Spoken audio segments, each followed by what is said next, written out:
Hello my friends! The Panzer Corps 2 1.2.1 patch is finally here, and with it comes a fully realized version of limited deployment, which is a new feature for Panzer Corps 2 which I designed. And I think it is going to be the biggest and most awesome change to Panzer Corps 2. Like, I've been wanting to play this and show you guys this for so long that it's excitement o'clock over here. But what is limited deployment and why is it so cool? That is, what people are going to ask. So, with this video, I'm going to answer the question of what limited deployment is and why I think it's so cool and why I'll almost certainly be playing all of my games with it enabled from now on. Okay, so when you start a new game or a new campaign, you have the advanced options where you can set a number of challenges. So under advanced options, you have all kinds of challenges, and now you have limited stock as a challenge. So what limited stock does is it limits the amount of each unit that you get, and you get that amount increased with each mission that you complete. The default is 20, and I think that that's a good amount. So without further ado, let's just go straight into a Poland campaign just to show you guys. I think it's easier to show you than explain what limited stock does and how it changes the game to, in my opinion, fix may be too strong a word, but it fixes some issues that I personally had with the game, and I will explain what those are and how it fixes it. So I salute your let's just skip the briefing because we're going to just talk about what limited deployment does.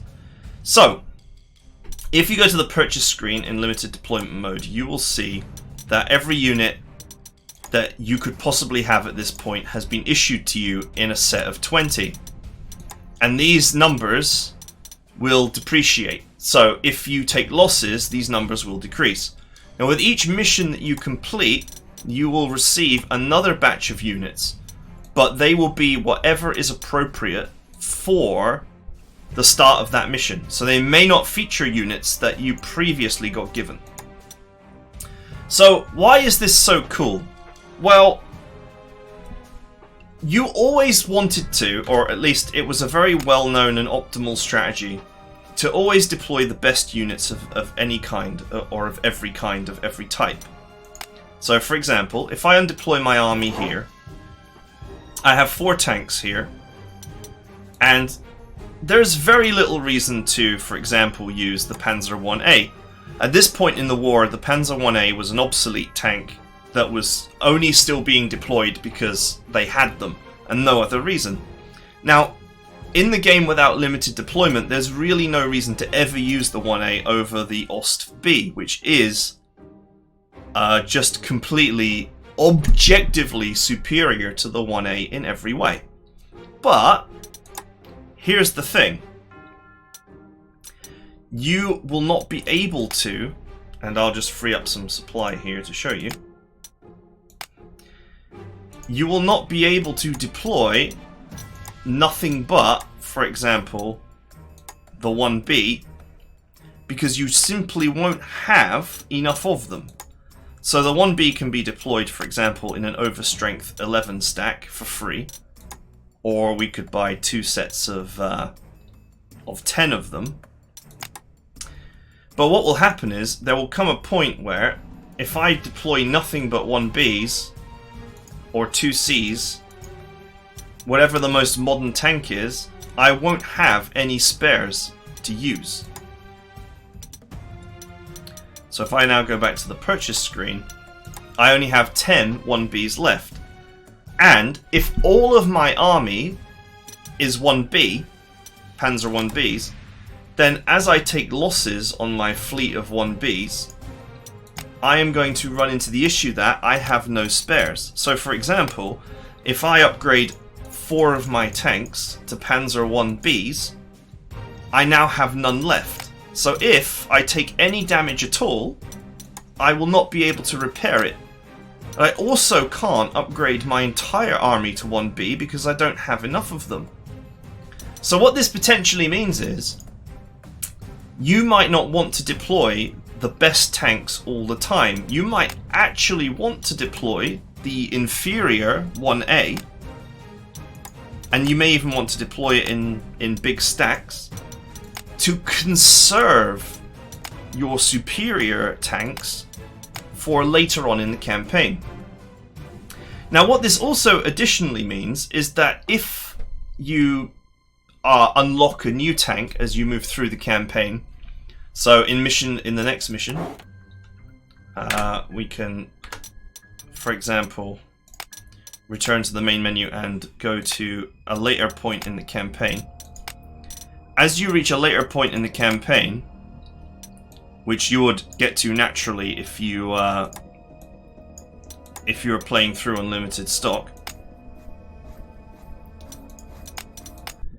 you will find that old units get retired, and as new units come in, you will not be able to just replace your whole army with the latest unit.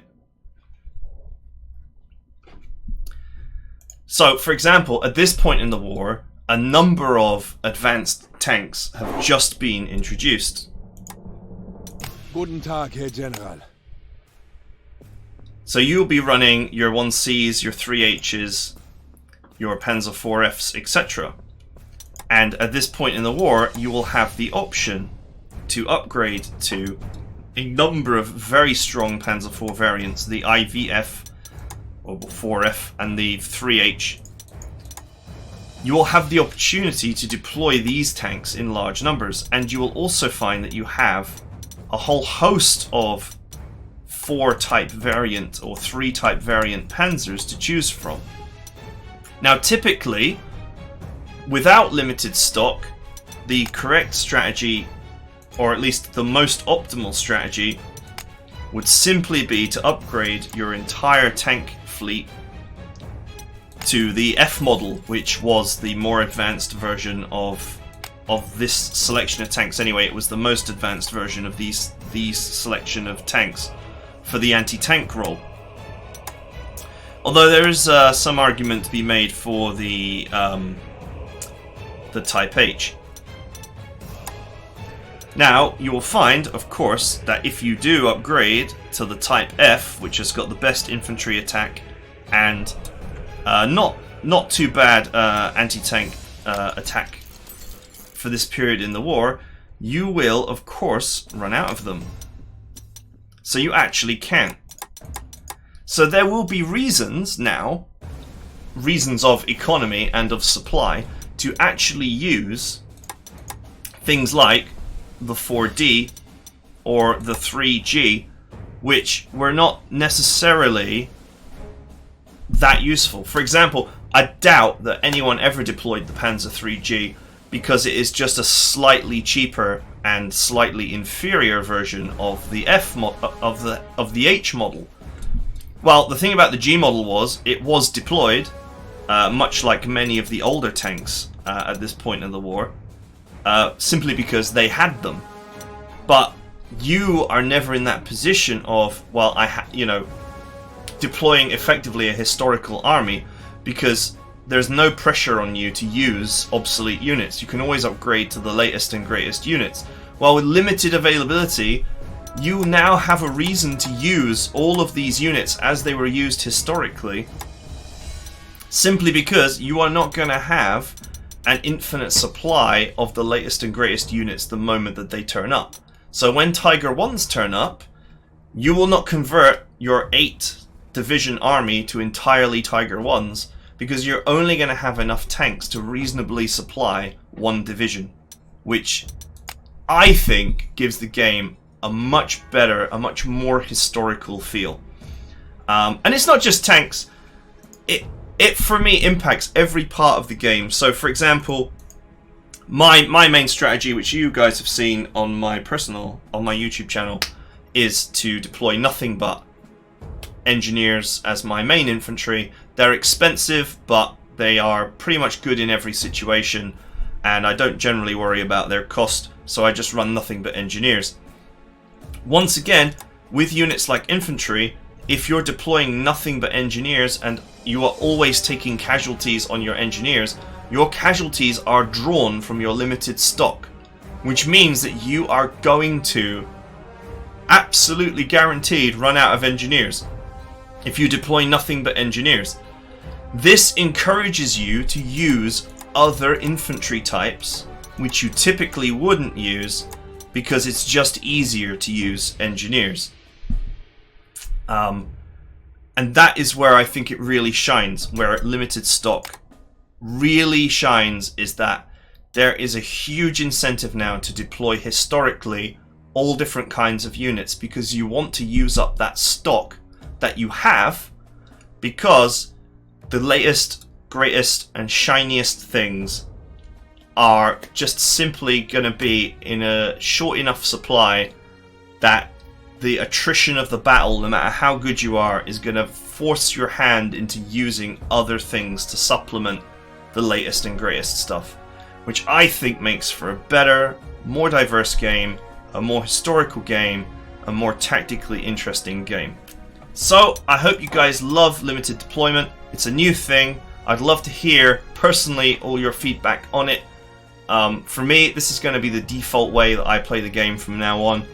I think it adds a whole lot to the game, especially in that there is reason now to use many of the vehicles that were used extensively historically, but never get deployed because they're not the latest and greatest. They're obsolete. Now you have a reason to deploy older units. Simply that reason is you have them, and that was a perfectly valid historical reason to deploy something. Was you just you had it, and you didn't have the things that you actually wanted.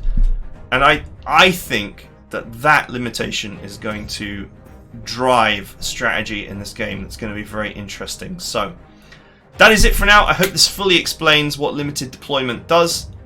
I hope you guys enjoy it.